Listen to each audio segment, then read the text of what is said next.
राज्यव्यापी आंदोलन दिनांक 10/9 बुधवारला शिवसेनेचे नेते, सर्व पदाधिकारी तसेच शिवसैनिक काटो शिवसाहेबांना निवेदन देणार आहे। आणि पुन्हा राष्ट्रवादीचे अधिकारी, राष्ट्रवादीचे बोलणं काही तर हो आहे या ना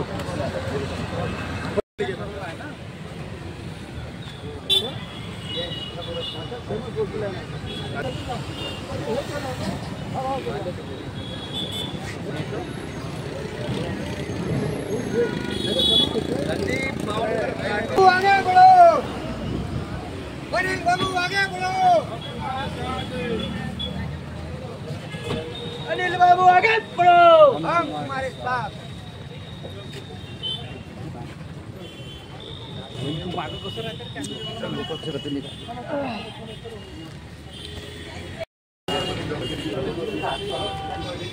भारतरत्न डॉक्टर बाबासाहेब आंबेडकरांचा माननीय अनिल बाबू देशमुख, माझे आपला संदीप माहुरकर काटोल,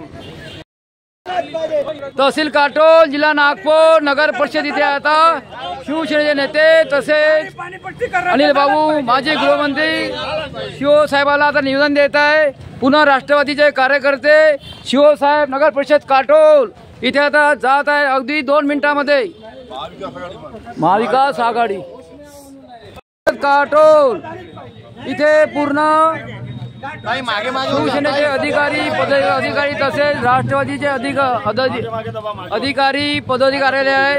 आता शिवसाहेब अवधी 2 मिनिटात येत आहे। नगर परिषद काटोल, तहसील काटोल, जिल्हा नागपूर। पाणीपट्टी कर कमी, पाणीपट्टी कर कमी, नगर परिषद प्रशासन मुर्दाबाद, नगर परिषद प्रशासन मुर्दाबाद, मुर्दाबाद, मनमानी शाही नहीं चलेगी। आता थोड्या वेळाच्या आधी आमचे बंधू दिगंबरजी डोंगरे यांनी सांगितलं की मुख्याधिकाऱ्यांनी गरज नसताना टॅक्स वाढवलं। एक मिनिट, गरज नसताना तो टॅक्स वाढवला, पाणीपट्टी टॅक्स आणि कचरा घनकचरा एवढे टॅक्स वाढवले। तो टॅक्स वाढवण्यामध्ये ज्याचा कोणाचा हात आहे ते गावाचे महापेरू अशा अंधविश्वासामध्ये आहे। एक मिनिट, येणाऱ्या त्यांना असं वाटते आहे की येणाऱ्या निवडणुकीमध्ये माझी सत्ता येणार आहे आणि माझ्यावर टॅक्स वाढीचा कलंक लागू नये म्हणून त्यांनी काटोलचे कर्तव्यदक्ष जे सीओ आहेत मुख्याधिकारी धनंजयजी बोरीकर यांच्या खांद्यावर बंदूक ठेवून हा टॅक्स वाढवला असा माझा गंभीर आरोप आहे। आवाज दो, आवाज दो, पाणीपट्टी कर कमी, पाणीपट्टी कर कमी, पाणी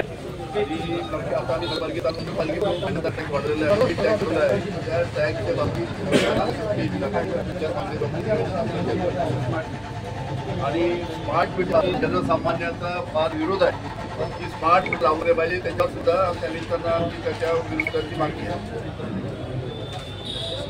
अनिल बाबू तुम आगे बढ़ो, हम तुम्हारे साथ हैं, अनिल बाबू तुम आगे बढ़ो, हम तुम्हारे साथ।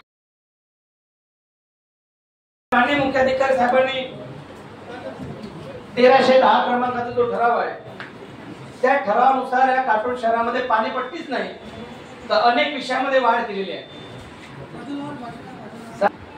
पण तुम्ही त्यामध्ये भूमिका अशी ठेवा की ठीक आहे आता निवडणुका लागणार आहे, माझ्या दीड महिन्यावर 2 नवीन बॉडी येणार आहे आणि नवीन बॉडी आल्यानंतर त्यांना जर हा निर्णय दिला तर ते योग्य होईल। आपल्या शासनाच्या बाबतीत किंवा प्रशासन म्हणून आमच्या बाबतीत लोकांची नाराजी राहणार नाही, तर लोक आमच्या विरुद्ध या ठिकाणी आंदोलन करतील, मोर्चे काढतील। ते टाळण्यासाठी 2 महिने थांबू द्या, निवडणुका होऊ द्या आणि असं जर आपण त्यांना जर उत्तर दिलं तर कोणताही त्या ठिकाणी कोणती सरकार त्यामध्ये भूमिका घेईल। आम्ही सुद्धा त्यामध्ये अनेक जे आमदार आहेत, अनेक खासदार आहेत त्यांना सुद्धा पत्र लिहायला लावू की असं खापत सीओच्या डोक्यावर फोडायला लावू नका। तुमच्या 15-20 मित्र आहेत त्याच्यावरती तुम्हाला जे वरतून निर्देश आले आहेत ते निर्देशाचं पालन करण्यासाठी सीओडी असा निर्णय घेतला तर ते अडचणी।